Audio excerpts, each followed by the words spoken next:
Welcome to Wrestling with Heart, a podcast looking at pro wrestlers giving back to their community. Join me, Stanley Carr, as I interview wrestling's hottest names who use their platforms as entertainers to raise awareness and do community service.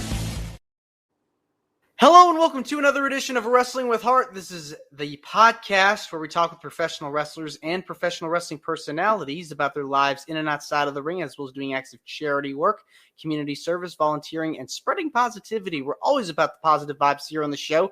It's a very special bonus episode that we've got for you here, because I'm speaking with the current AAW World Heavyweight Champion, the Diamond in the Rough, Rafael Quintero. Welcome to Wrestling with Heart. Yeah, I'm glad to be here, man. I'm excited. It's my pleasure. So, were you always a fan of wrestling growing up? Yeah, always. I first discovered it by my cousin, who was like a big John Cena fan, and then she put on Monday Night Raw, and then I just fell in love with like the first thing I saw on TV. Yeah, it's crazy because when you never forget the first time you ever watched pro wrestling. For me, it was The Rock, like the heart of the Attitude Era. Who's this big guy, charismatic guy with sunglasses, just walks out with a swagger, with a purpose, and you're just hooked right then and there. So John Cena, definitely one of the true megastars of all time, one of the greatest to ever do it. Is it fair to say, was he your favorite wrestler growing up? Yeah, 100%. I feel like it was John Cena for a very long time. He just felt like a real life superhero to me. But then once I saw like Jeff Hardy, I just fell in love with Jeff. And then I saw like Rey Mysterio, and then like I'd say those were like the three that inspired me like to like become a wrestler. But they were also like the role models I looked up to as a kid. So it was those three. But John Cena first. Once I saw Jeff Hardy, I was like, oh my god, this guy. So yeah, it's interesting because at the time, we were kind of like in that ruthless aggression era into the PG era. And so talk about all this star power that you had around. You mentioned Cena, Mysterio, Hardy, Randy Orton, Batista, Edge, Triple H and Undertaker were still going around doing their thing. Shawn Michaels, just a list of people that I feel like really carried the WWE during a time when they were just getting out of their biggest boom period. And now they're kind of going towards the next phase, the next era. So it was really a pretty good time to still be a fan all these years later, looking back at it. Yeah, 100%.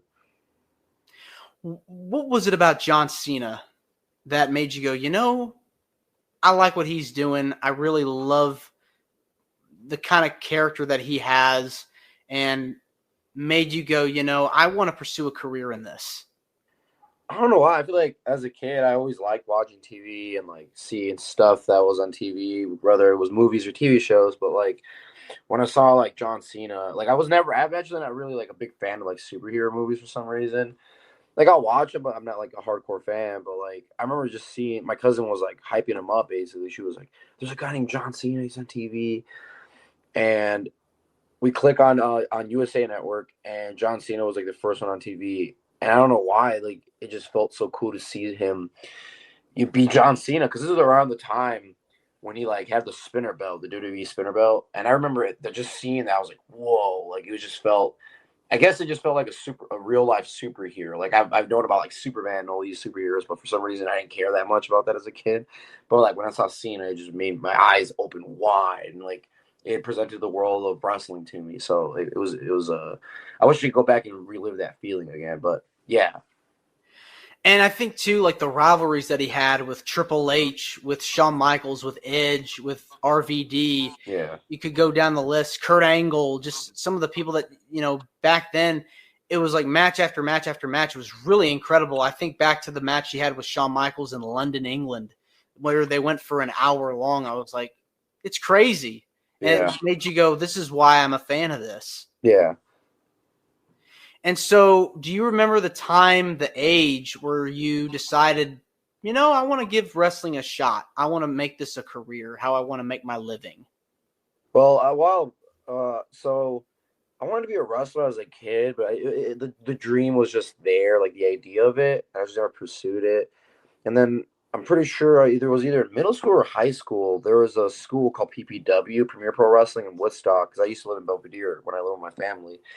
And I remember I like the idea of like going to school for wrestling. I was like, Mom, like I'd like to go, but she wasn't willing to drive me an hour away. So she was like, No, I'm not doing it, you know.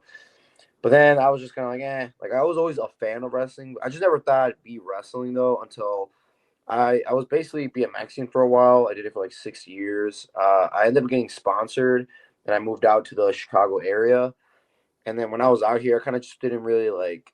I feel like real life started hitting me, and I kind of just didn't enjoy BMXing anymore. And I had a conversation with my roommate where he was just kind of like, I would always say like, oh, I want to take my mom out. I want to like retire my mom and take care of her, but I never had a plan. And then like my roommate was just kind of like, hey man, I think you should do the wrestling thing. Like I think you'd be really good at it. And it was right there and then I was kind of like, you know what, you're right. I think I'm gonna do that. And I was already kind of out the door with BMXing, so it kind of came at the right time. And then I looked at a school, signed up for it, and I started training at CSW, and now I'm here.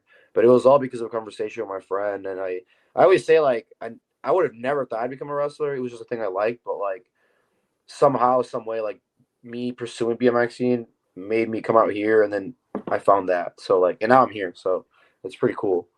And you were so determined and passionate about wanting to do it, you were able to make that a reality. And so training wise, it is, as you know, it's very hard. It's very Yeah. brutal. It's not easy. It's not like what you see on TV. This is real. Like you're actually going out there and you're taking all these bumps and bruises and getting the pain and the anguish. It's like you really have to dedicate so much of your life to this.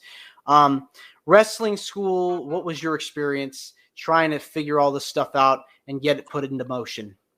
Yeah, I remember the first time I hit up Steve Boz, which is the guy that trained me originally. He told me to come through. I didn't come in because I was nervous, and then I didn't come in until like a couple of weeks later after that conversation with my roommate happened, and I hit up Boz. It was late, and I was like, "Hey, I'll be there on Thursday." And he's like, "Yeah, come in, watch practice." I showed up with like my knee pads and everything, in my backpack, but I wasn't allowed to train. You had to watch like the first practice just to see if I really want to do this. And like I remember just seeing everybody do the warm ups, like the rolls, like hitting the ropes. And in my mind, the first thing that came to mind was like, "Oh, I can do this. Like I know I can do this." And like when I finally did pay and was able to get in the ring, it was like I caught up like really fast. Like I feel like a lot of people know it and a lot of people don't, but like I had my first match like 2 months in. I just caught on very fast. I also think it helped because I've done a lot of sports. Like I've been an athlete my whole life, so like it kind of helped. But yeah, and also like I've always loved wrestling, so like I would always practice the stuff that I'd see on TV as a kid. So like now it's finally I was able to do it, and that's kind of where like the name like Diamond in the Rough came. My trainer would always say like he's a diamond in the rough. Look at him, he's catching up so fast, and yeah, it's legit where the nickname came from. Well, you mentioned a bit ago about playing sports as a kid. What were some of the sports that you grew up playing and felt like this kind of helped you move into the next phase of your life with professional wrestling?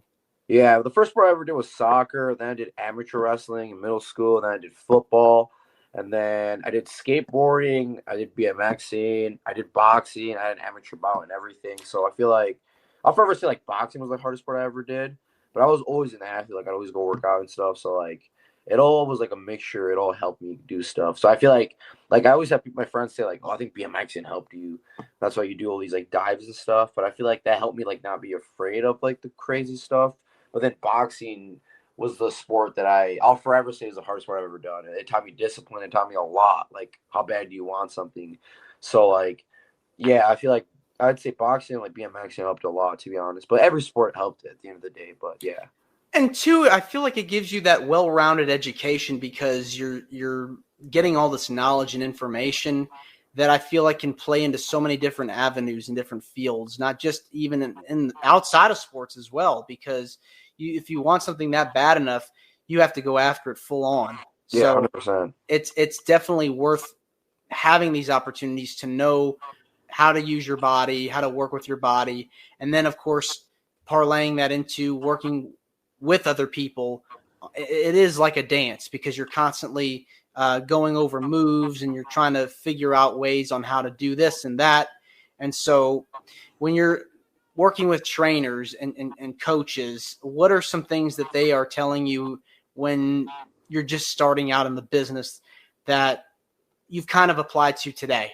Yeah. I feel like the first thing that was always told to me, because I caught on too fast, they would always tell me, like, don't get cocky, don't get an ego. They would always tell me that. It's like, I still train to this day. Like, I still go every day to practice. So, like, nothing really has changed. That was always, like, a thing that, like, I've never been a very cocky person either way. Like, I'm pretty humble. I'm pretty shy and quiet. So, like, that to me wasn't, like, a hard thing not to do. But, like, I remember just being told that. And I was always, like, in my head, I'm like, oh, like, I won't. And, yeah, man, I still treat going to practice like it's my first day. Like I still love learning new things. I still love going to practice. Like there's a lot of people who train, start getting matches, start getting booked, and just don't train no more. Like I still train every day. Like I still go to the gym every day. Like breathe, and breathe wrestling basically. So like, but to me, yeah, man, what's kept me, I guess, like the wrestler I am today is just like, yeah, man, I just feel like I treat it like it's my first day still, man. I'm no better than anybody else, and I'm only as best as I'm only as good as the amount of time I put into what I like. So yeah. And now you're currently with AAW out of Chicago, the reigning heavyweight champion of the promotion there. Talk to me about working with them and your time in the company so far. Oh man, I love AEW. Like I'll forever say that's my favorite company to work for. I just remember like I was so for a long time I never showed up to like try to get on the shows. I was nervous, and it just felt like a big promotion. I was like, man, I don't think I'm like ready for that. And then one day I just showed up, and then ever since then, like I remember, I that's the thing. Like I used to show up and get on a pre-show, but I would love sitting there as a fan and just watching the shows because like a lot of these talents that would show up, I didn't know who they were, never seen them before, and like I remember I became such a fan of Beef. Like I don't know why. Like the first time I ever saw Beef wrestle, I was like, dude, this guy's awesome. And then I saw one called Manders for the first time there, like Masha Slamovich. Like I saw all these wrestlers, and I was like, holy crap! And I saw I forgot what his name was. Oh, Levi, the dude that do like the churning stuff, and I was like, these guys are awesome. Like, but it was my first time ever seeing that, so I was like, whoa! Like, I want to be here, man. So like, finally getting in there and getting on like the main show, getting in scrambles, and like to this day, like I love. It's funny too because like I don't even have my original theme song there. I have like a different song that's not copyrighted, and even then, like I love when that plays and like right away the crowd is just getting hyped. Like I get such a loud pop, and it's like, man, that feeling of like I'm always like I'm just excited and ready to get out there now. Like I'm anxious, but I'm also like I just want to get out. Like, and then once I open that curtain, it's like hell yeah! Like it's AAW crowd is like no other promotion. And I love AEW for that reason, man. The people, the crowd, the energy there, man. It's awesome. If you don't go to AEW, like I don't know what you're doing, man. Those are the shows you definitely have to go to. And I've watched videos. The fans are very into it. They are very passionate about the sport and the business. And you really, really want that because if you're not getting those fans, what are you doing? You really want to be able to have that excitement and have that energy because I feel like it's the lifeblood of what makes a wrestling show so special. Yeah, 100%, man. They actually care about wrestling. That's the thing. Like, there's some fans that are just like, oh, that's cool, and then like the AAW crowd's there always. So that's what I love about AAW's crowd. Now, you just recently became the champion, defeating Trevor Lee for the belt. Walk me through that day, knowing that this was going to happen, and the emotions of becoming champion and winning the title.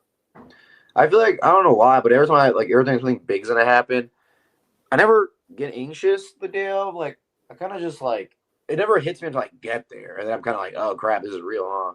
But like I feel like I've worked Trevor Lee 4 times now in total, and like I was kind of like, okay, this might be the real day, and then I get there and I was told, and I'm like, oh, this is happening, and I was just kind of like getting out. Like to be honest, man, it was just like I need to get out there now. I need to get out there. My music hit. And when I was finally out there, man, I was like, oh, it's time. And like the first time I hear the crowd chant my name, like they were like chanting Quintero, like always, that was like, oh, it's real, it's time. And then when I finally like hit my finisher and it was 1, 2, 3, that's kind of when I was like, man, it's funny too because like I tried crying, I couldn't even cry. Like I felt so happy where I was just like, man, I don't even feel like because I think the first couple times I've won a belt, I've always cried. Like I was just feel such a good feeling, right?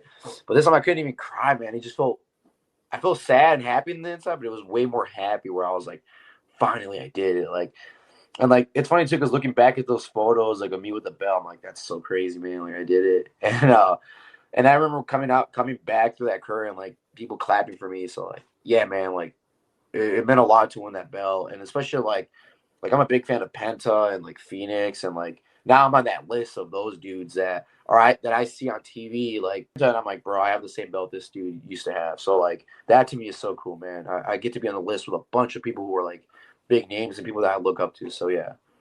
Representation. I think that's something that I feel like just doesn't really get said as much. It's like, yeah, if they can do it, I can do it. Yeah, 100%, man. I feel like same with I looked up to Rey Mysterio because like obviously I'm Mexican and seeing him, I remember I was like, man, like it made me feel like as a kid I was like, man, yeah, if there's a Mexican dude on TV, like where I can be on there too, you know. So like 100%, man. I 100% agree on that. Now, over the course of your career, you've gotten to face so many people. Who would you say have been some of your favorite opponents that you've gotten to step in the ring with over the years? My top three matches I've ever had was I'd say Trevor Lee this match. Second would be Stanley Rogers at AEW as well. That was a really good match. I really enjoyed. And then the one called Manders, I had a match with them at CSW. That's a match that I was like, yeah, this type of style I want to wrestle. So like those three matches are forever like my favorite matches that I just love. Like I watch them as a fan too. I really enjoy them. Being the champion obviously comes with a lot of pressure. How do you feel you're able to I guess fight it off in a sense? I just keep training every day, man. I still work out. I feel like I remind myself all that hard work I do, and it reminds me like this is what happens when you put your all into this. You get this. You know what I'm saying? Like sometimes like you got to remind yourself like why you got this spot. Like I busted my ass to get here, and that's why I have this belt and I have all these victories. And yeah, even though like sometimes we lose, but that's you have to lose in order to feel win. So yeah, man, I just remind myself by looking at all my hard work and remind myself even when I'm tired, I'm still like, you have to do this, man. I owe it to myself to put the hard work in. Blood, sweat, and tears. And so now, as champion, who would you say are people that you hope to defend the title against in the future?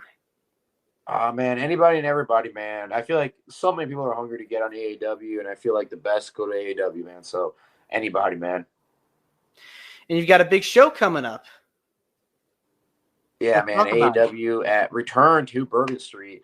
I'm hyped. I've been there for someone's birthday party once, and this was before when I started wrestling. Bourbon Street wasn't wrestling no more, so they weren't wrestling on Bourbon Street. So now I get to defend my belt. My first defense against Joe Alonzo, most hated AAW, and I'm the most liked at AAW. So I think it's like the perfect like yin yang matchup. So man, yeah, I'm excited for it. Return to Bourbon Street, and I'm showing up as AAW champion. That's so exciting.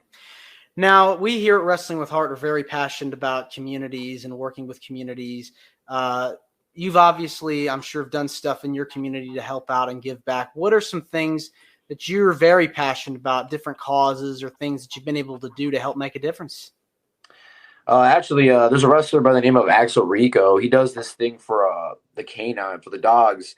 I forgot what the name of the place was, but I remember, like, I think it was like my first year of wrestling. He did this one thing where he like went and just spent time with them, and I went. Like, I really enjoyed that.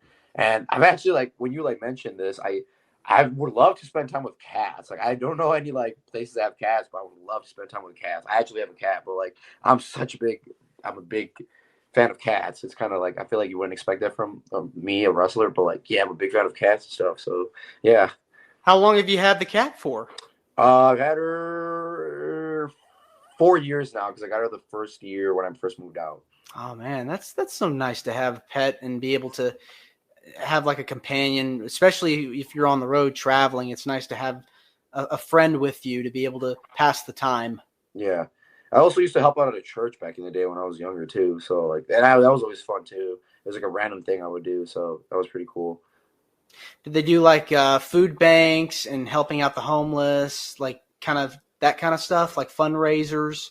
Not like that. It was more like I basically would stay at this church and I would help them like legit like clean the outside, like take out weeds and clean the inside. Like it was like a random thing I would do after like church school because I went to a Sunday school for a little bit. So like I did this like way ago, but like I always enjoyed that because it was like I feel like it's always like the random things I enjoy for some reason. Like I enjoy the little things of life.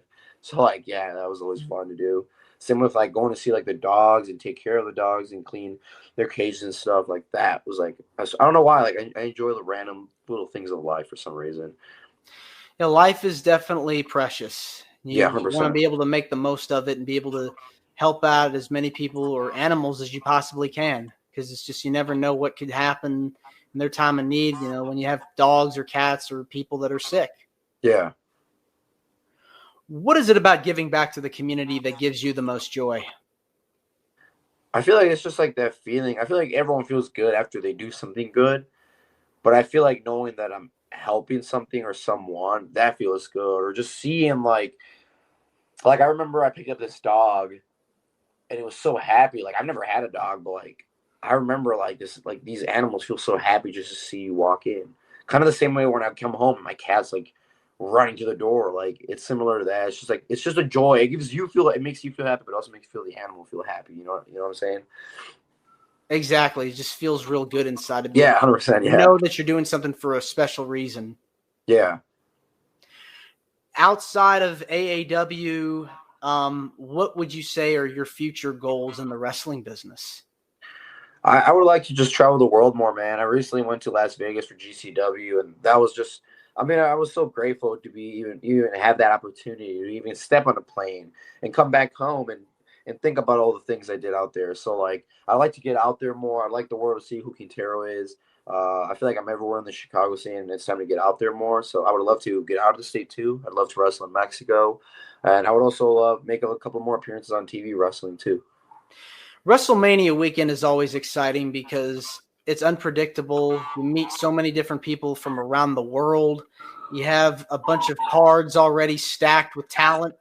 Yeah. There's real no better time to be a fan than I feel like the present, because you got all these companies and it's accessible. Yeah, 100%. I remember just being there and seeing like all these people that I've seen like on Instagram from like indie shows and stuff, and just seeing them in person or seeing like people from Chicago out there too. I was like, oh, that's crazy. Like everyone's here, man. So it is really cool to see all that. It's so amazing. Definitely is. Well, this has been a wonderful opportunity for me to get the chance to talk to you. I want to say thank you for coming on to Wrestling with Heart. It means a lot to me and to my viewers that are watching this on YouTube. Where can people find out more about you on social media? And if there's anything you want to plug, feel free. Yeah, you can find me on Instagram as the Rafael Quintero. On Twitter, you can find me as the THA Real Quintero. And yeah, I have Facebook, just my name basically. And then I just got a TikTok, man. I don't even know how to work it, but we're working on that. But yeah, I have Facebook, Instagram, Twitter, and TikTok. So yeah, man. I have AAW at Bourbon Street, Return at Bourbon Street coming up soon. I got Chicago Style Wrestling coming soon. A couple of galley shows. I'm going to Kansas City for Trailblazer Wrestling, and I'd have to look at my calendar. I forgot what else I have left, but those are the main shows: AAW, Return to Bourbon Street, and CSW. All right, big things coming up. Thanks so much again, and you're more than welcome to come back. Oh, thank you, man. I'm always ready. Just let me know. Will do. Take care. Thank you. Bye-bye. Bye. This is Wrestling with Heart. I hope you found this podcast to be informative and entertaining. If you did, please hit the subscribe button and look out for the next edition.